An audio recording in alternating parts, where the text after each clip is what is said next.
Hi, this is Kitty Boitnott of Boitnott Coaching, or Kitty at careermakeover.coachesconsole.com. Today I want to talk about 4 important health habits. And this came to mind for me because I am aware that many of the teachers who live in my metro geographic area are going back today for their first work day. And their kids are going to be showing up next Tuesday. And I remember feeling like all of a sudden my summer break had come to an abrupt end and I was back into the thick of things quicker than I could even imagine. And suddenly all of my good health habits went out the door and I let what was urgent take over what was important. If you're familiar with Stephen Covey's work, you know that it's all too easy for us to let the urgent take over what's important. My mom used to say that if you have your health, you have everything. And I know that she was right about that. I am well aware that if you don't take care of yourself, you wind up sick. And you can't do your job and you can't take care of those around you either if you let yourself get worn down and stressed out and sick. So I want to talk today about 4 specific health habits that I would like for you to commit to, whether you're a teacher and you're just going back to school, whether you're a teacher, you've been back a month already, or whether you work in some other type of job. These are health habits that we all need to incorporate into our lives and we need to be more intentional about. The first one is to exercise regularly. Our bodies were meant to move. And so whether you're on your feet all day or whether you are a kindergarten teacher and you're up and down and bending and over and this and that and out on the playground playing with your kids, you still need to take 30 minutes a day for yourself to walk briskly, to go for a run, to go swimming at the Y, to go to the gym to work out. You need something to get yourself moving in a way that gets your heart rate up a little bit, makes you breathe a little bit harder. It's better for your heart and your lungs, and your overall stress level will reduce just because you've worked off some of that extra stress of the day. So commit to 30 minutes a day and get moving.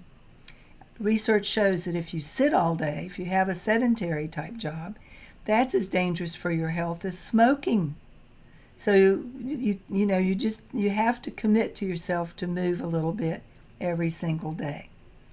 The second healthy habit is to choose what you eat more carefully. We are bombarded with commercials about fast food, and wow, don't they make it look wonderful?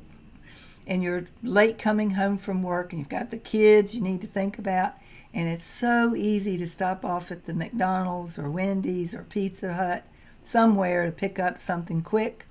It's down and dirty, no dishes to dirty up, no pots and pans to get out and get all dirty, but it's not good for you. You need to be mindful of what you're eating and how you're eating. If you're eating on the run, eating in a rush, that's as bad for you as not making other healthy choices. You need a certain amount of protein. You need to watch the sugar and carbs. You need minerals and nutrients from whole fruits and vegetables. You need a certain amount of nuts. The fats in certain types of nuts are really good for you. So be aware, and it's not like there isn't plenty of information out there for you to take advantage of. Thirdly, sleep enough. You need to get the amount of sleep that your body requires in order to feel at your best and at your optimum. Now that's different for everybody. I'm one of those people who need 8 hours of sleep, 7.5, 8 hours. I know this about myself now that I didn't know about myself earlier.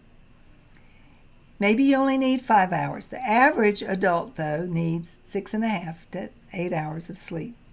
You may need a little more. You may be able to get by with a little less.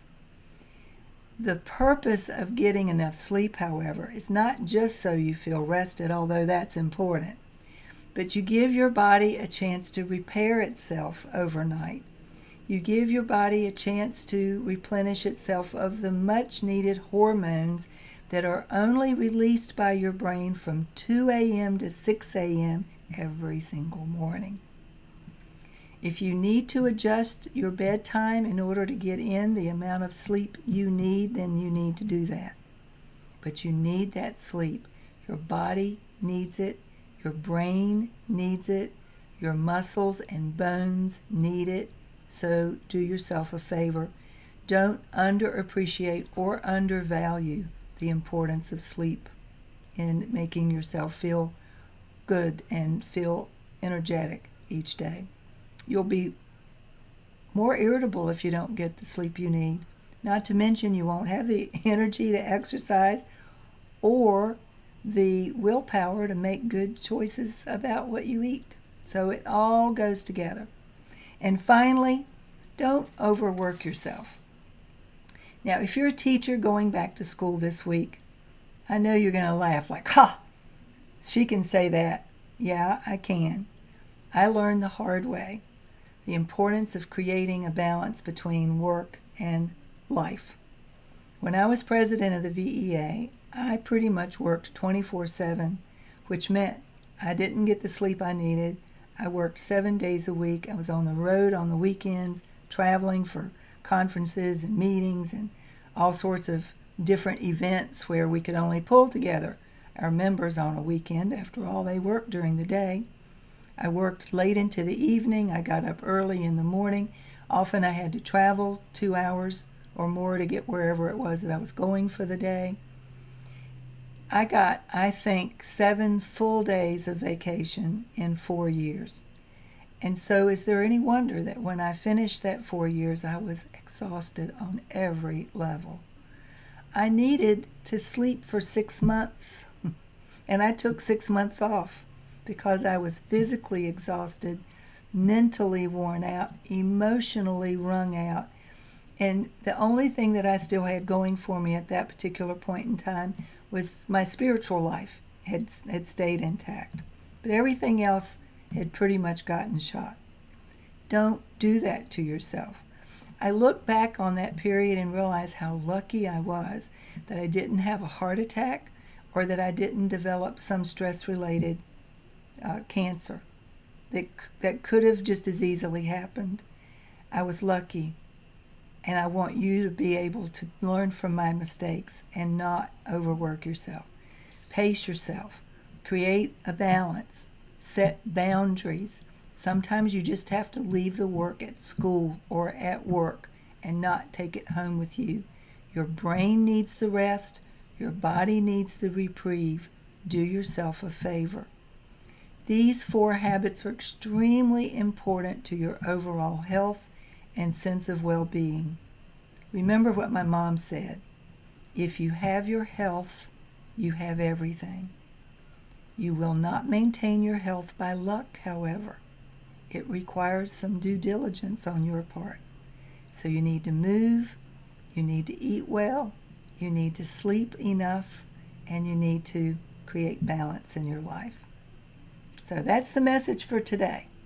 I hope you will take it to heart. It's meant sincerely as my message to you. Until next time.